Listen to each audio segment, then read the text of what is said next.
안녕하십니까. 세상을 읽어주는 남자 이상훈입니다. 오늘 이 시간에는 중국 반도체는 결국 미국의 통제 안에 있다는 취지로 한 말씀 드리겠습니다. 최근 우크라이나 사태로 반도체 굴기가 미국의 손바닥 안에 있다는 게 다시 한번 증명됐습니다. 바로 미국 정부가 중국의 파운드리인 SMIC를 꼭 집어서 러시아에 칩을 제공할 경우 그냥 두지 않겠다고 경고한 것을 두고 보고 든 생각인데요. 유심히 반도체 소식을 체크하시는 분들은 아실 것입니다. 최근 SMIC에 눈에 띄는 일들이 많았습니다. 일단 미국 바이든 정부가 지난해 상반기 칩 공급망 붕괴로 칩 수급난이 심각해지자 미국 장비 업체로 하여금 SMIC에 14나노와 28나노 공정을 꾸리는 데 필요한 장비를 수출할 수 있게끔 허락해줬습니다. SMIC는 트럼프 행정부 끝물인 지난 2020년 9월부터 미 정부의 블랙리스트에 올라서 미국 원천 기술에 녹아있는 반도체 장비 수급이 금지된 상태였는데 칩 부족 사태의 여파로 미국 정부가 일부 제재를 완화해 준 것입니다. 세계 5위 파운드리인 SMIC의 칩 제조 능력 상실이 칩 수급난을 더 극심하게 만든다고 보고 일부 라인에 들어갈 미국 장비를 SMIC가 쓸 수 있도록 해준 것입니다. 이뿐만 아닌데요. 얼마 전에는 하웨이가 SMIC와 손을 잡고 중국 선전에 팹을 건설한다는 소식도 있었습니다. 중국 매체의 보도였는데요. 하웨이가 이 팹에 무려 100억 달러를 쓸 것이라고도 했습니다. 아시다시피 하웨이와 SMIC 모두 미 정부의 제재 대상 기업입니다. 이 기업들이 합심해서 팹을 만들어서 반도체 굴기에 나선다는 게 빼대였습니다. 이런 소식이 있었던 SMIC였는데요. 중국이 러시아 편을 들면서 러시아에 칩을 제공하자 미국이 대놓고 이번에 SMIC를 지목하면서 이대로 계속 러시아에 칩을 팔 경우에 이 골로 보내버리겠다고 엄포를 한 것입니다. 그런데 이런 엄포가 나온 이후 중국이 러시아에 노골적으로 편드는 게 주춤해졌습니다. 중국 정부가 눈에 띄게 저자세, 로키로 돌변한 것인데요. 여기에는 미국과 유럽 등 대부분이 러시아를 비판하는 상황 탓도 중국 정부의 압박으로 작용했겠지만 더 현실적으로는 이대로 가다간 진짜 반도체 굴기가 뿌리채 뽑힐 수 있다는 위기감이 작동한 탓도 분명히 작동했다는 게 개인적인 판단입니다. 전문가 중에서는 미국의 반도체 장비 수출 금지 규제가 중국의 동기부여를 자극해서 장기적으로 보면 중국의 반도체 굴기를 더 촉진하는 계기가 될 것이라는 진단을 내놓기도 합니다. 맞는 말이지만 이런 식의 분석은 원론적인 얘기일 뿐입니다.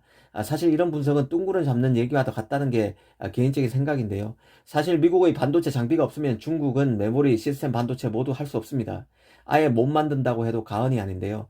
이 증착 분야 1위 업체인 어플라이드 머티리얼스, 식각 장비 1위 업체 램리서치, 검사 계측 분야 1위 업체 KLA 덴코 등이 모두 미국 업체입니다. 그리고 노광 장비 분야 독보적 업체인 네덜란드 ASML, 드라이 애칭 분야 최고 강자 도쿄 일렉트론 등도 모두 미국의 입김대로 움직이는 장비 업체들입니다. 이들 기업 없이 SMIC가 할 수 있는 것은 아무것도 없습니다. 기본적으로 장비는 제조 라인 구축과 관계되는데요. 그리고 수율은 공정 기술과 관계됩니다. 쉽게 말해 빵을 만들려면 오븐이란 장비가 꼭 있어야 하는 것처럼 칩을 만들려면 칩을 만들기 위해 거쳐야 하는 수백 개 공정 안에 필요한 장비가 반드시 있어야 합니다. 중국 입장에서 문제는 이런 쟁쟁한 미국 장비 그리고 서구권 장비를 빼고 다른 나라 장비로는 반도체 생산 공정에 필요한 장비를 다 채울 수 없다는 데 있습니다. 물론 중국 자체로 열심히 연구하고 만들어서 할 수는 있을 것입니다. 하지만 문제는 시간이죠. 10년 이상이 걸립니다. 사실상 그렇게 할 수 없다는 뜻입니다.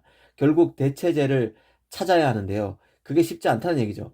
가령 증착 장비인 어플라이드 머티리얼스의 대체 업체를 찾으려고 하면 찾긴 찾을 수는 있습니다. 하지만 그 업체도 램리서치처럼 미국 업체라는 게 문제의 핵심인데요. 장비가 다 비슷비슷하다 보니 메이저 업체끼리 하는 분야가 엇비슷합니다. 램리서치는 식각 분야 1위 업체지만 증착도 잘합니다. 이런 식입니다. 물론 중국 업체 중에도 반도체 장비 회사들이 있습니다. 에이맥 같은 곳들인데요. 에이맥의 경우는 미국의 어플라이드 머티리얼스 출신들이 만든 장비 회사입니다. 중국이나 대만 장비 업체는 다 그런 식인데요. 미국 업체에서 일했던 사람들이 나와서 창업한 회사가 거의 전부라고 봐도 무방합니다. 이런 회사 중심으로 어떻게 제조 라인을 구축하고 제품을 만들었다고 생각해 보겠습니다. 이 경우에도 특허 이슈가 발생할 소지가 큽니다. 미국이 자신의 원천 기술을 도용했다는 식으로 해당 부품 장비 회사를 공격할 수 있습니다. 방해하려고 마음먹으면 미국 입장에서 중국 업체에 대해서 손쓸 방도 카드는 무척이나 많다는 뜻입니다. 사실 앞서 말씀드린 대로 미국 장비가 없으면 반도체 제조 라인 구축이 현실적으로 불가능합니다. 이걸 알기에 미국이 문제가 있다고 지킨 업체들은 반도체 장비 수출을 금지하는 형태로 시장에서 미국이 아웃시키고 있다고 이해하시면 쉽습니다. 가령 디램의 푸젠 진화가 그랬고 낸드를 하는 YMTC 모회사인 칭하윤이도 D램 사업에 나섰다가 결국 회사가 망가졌습니다. 지금 미국 정부는 중국의 D램을 문제 삼고 있는데요. 이 낸드는 하드디스크를 대체하는 저장장치라서 기술 수준이 상대적으로 낮다고 보고 미국이 D램을 집중적으로 견제하면서 중국 반도체가 발전할 수 없도록 만들고 있습니다. 그런 맥락에서 보면 YMTC가 낸드 업체죠. 이 YMTC가 낸드 기술을 바탕으로 D램을 하려고 본격적으로 움직이는 순간 미국이 다시 YMTC를 제재할 가능성도 있습니다. 중국의 파운드리 SMIC도 지금 미국이 봐주니까 비즈니스가 가능한 상황입니다. 미국은 SMIC도 반도체 공급망에서 역할이 있음을 알고 비즈니스를 허용하고 있다고 봐야 합니다. 다만 미국은 SMIC가 첨단 칩은 못 만들도록 EUV 장비 입고를 막고 있는 상황입니다. 그 SMIC처럼 후발 파운드리 입장에서는 공정 기술력이 TSMC 삼성보다 훨씬 딸리기 때문에 이 장비라도 좋아야 따라 붙을 수 있는데요. 이런 첨단 장비를 못 받는 상황이다 보니 성숙 공정 칩만 만들 수밖에 없습니다. 그런데 이제 미국이 그 성숙 공정 칩 제작조차 우크라이나 사태로 못하게 만들 수 있다고 SMIC에 경고하고 나선 것입니다. 이번 사태를 통해서 반도체에서만큼은 그 은큼한 중국이 도강 양해하기 어려움을 다시 한번 확인시켜주고 있다는 생각이 듭니다. 이 반도체는 그만큼 어렵고 복잡하고 최첨단 산업으로 진화한 상태입니다. 감사합니다.